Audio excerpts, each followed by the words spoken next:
Bonjour à toi, ma chère Emma. Comment allez-vous? Bien, écoute, c'est lundi, on reprend la semaine. Je pense que... Super. On se retrouve aujourd'hui du coup pour parler de la dégustation à New York, cette dégustation à l'aveugle qui aura lieu le 24 mars 2022, du coup proposée par l'APVSA. Alors du coup Pascal, explique-nous un petit peu à quoi sert en fait cette dégustation. Essentiellement à valider le potentiel des vins sur le marché nord-américain de façon géographique, puisqu'on a des importateurs qui viennent de New York, de New Jersey, du Connecticut, mais qui ont des distributeurs de partout aux États-Unis. L'avantage pour le vigneron, c'est qu'en 1 heure, il peut faire tester son vin auprès entre 20 et 30 acheteurs qui nous achètent régulièrement du vin. Donc des importateurs et des distributeurs que l'on connaît bien, qui payent leurs factures, qui achètent du vin à nos adhérents et qui ont de réelles demandes. Donc l'avantage pour le vigneron, c'est de faire goûter son vin par des palais américains. Parce que vous savez que vous pouvez avoir un vin qui fonctionne bien en France, mais qui aux États-Unis ne répond pas aux critères de sélection ou aux palais nord-américains. Donc ça évite aux vignerons de perdre du temps à prospecter sur un marché qui ne répond pas à ce type de produit-là. Et par contre, ça va donner l'avantage aux vignerons en 1 heure de savoir s'il y a des acheteurs qui sont intéressés ou pas. Parce que comme le vigneron n'est pas là et que la dégustation se fait à l'aveugle, eh bien l'importateur est carrément honnête. Vous savez, lorsque l'importateur déguste un vin devant vous, il ne va pas vous dire que ça ne lui plaît pas. Alors que là, il nous le dit directement. Donc en moins d'1 heure, on a des résultats et on connaît le potentiel. Vous savez, vous pouvez avoir des vins qui ne sont pas d'une grande appellation, mais qui vont être dégustés à l'aveugle et qui vont séduire toute la salle. Et inversement. Donc voilà l'avantage. Très bien. Et du coup, en tant que vigneron, qu'est-ce que ça nous rapporte de faire cette dégustation? Premièrement, d'identifier des marchés, d'identifier des acheteurs qui sont intéressés, de valider l'intérêt des acheteurs sur ce produit-là, et puis de voir même s'il faut un petit peu changer, s'il faut changer les étiquettes, s'il faut changer le format de la bouteille, s'il faut changer même, je dirais, la vinification. Donc on vous donne beaucoup d'informations sur le produit pour que vous puissiez ensuite faire une offre qui répond vraiment au marché nord-américain.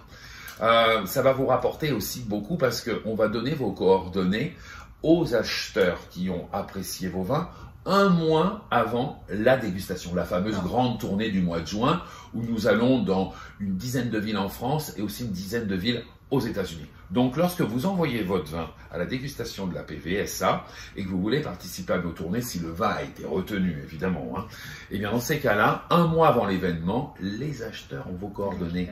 Et c'est un petit peu la façon de rémunérer nos acheteurs, puisqu'on ne va pas leur faire un chèque pour venir, mais en revanche, on leur dit, écoutez, pour vous rémunérer de ce temps-là, on va vous donner de façon confidentielle et privilégiée les coordonnées des vignerons qui se sont inscrits à la tournée qui s'en vient.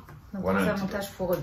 Avantage pour le vigneron qui découvre de nouveaux clients et avantage pour l'acheteur qui va trouver des produits qui vont compléter son portfolio. D'accord, très bien.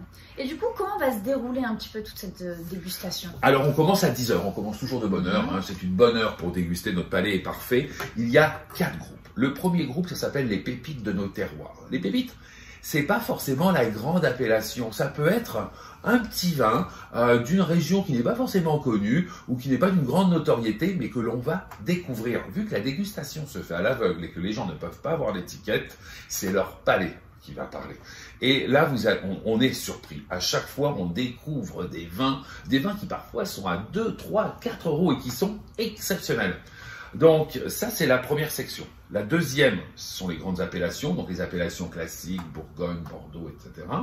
La troisième, ce sont les effervescents du monde, donc ça va du crément, la clairette, le champagne, tout ce qui est avec de la bulle. Et puis la dernière, ce sont vins et innovations. Alors là, on a de tout, ça marche bien. On a par exemple des vins orange, mais on peut avoir aussi cette année des vins avec du CBD à l'intérieur. Vous savez, l'innovation, ça aide beaucoup, notamment nos amis bordelais, qui parfois ont quelques difficultés à vendre leur vin. Et bien dans ce cas-là, j'en ai un par exemple qui a fait un vin orange récemment. Son vin, il s'est vendu rapidement à la SAQ. On lui repasse commande. Il faut innover parfois pour vendre du vin. Voilà, c'est la 4e section. D'accord, très bien. Et du coup, comment on fait pour envoyer nos bouteilles à ce moment-là à New York?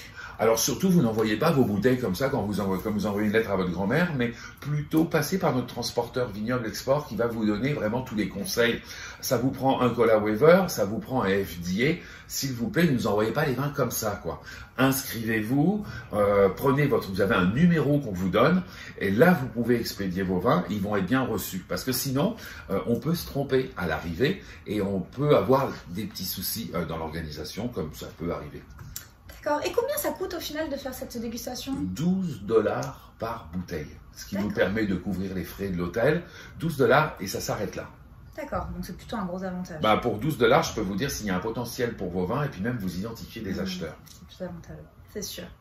Très bien. Et du coup, par la suite, en tant que vigneron, qu'est-ce qui se passe après cette dégustation?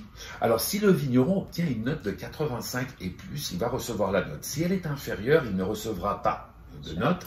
Et s'il est à 85 et plus, il pourra s'inscrire à la PVSA pour participer à nos événements. Il n'est pas obligé d'être adhérent. Il peut tester la formule. Il peut voir avant. Il se dit, bah, tiens, je vais choisir une des villes, que ce soit New York, Los Angeles, San Francisco, Denver, toutes les villes de la tournée que nous faisons aux États-Unis.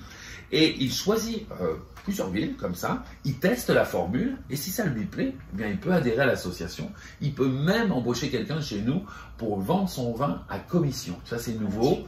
On ne peut pas prendre tout le monde non plus, vous vous en doutez, mais ça peut fonctionner. D'accord, voilà. Super. Bah, écoutez, merci beaucoup Pascal en tout cas pour cette présentation. Merci à vous, Emma.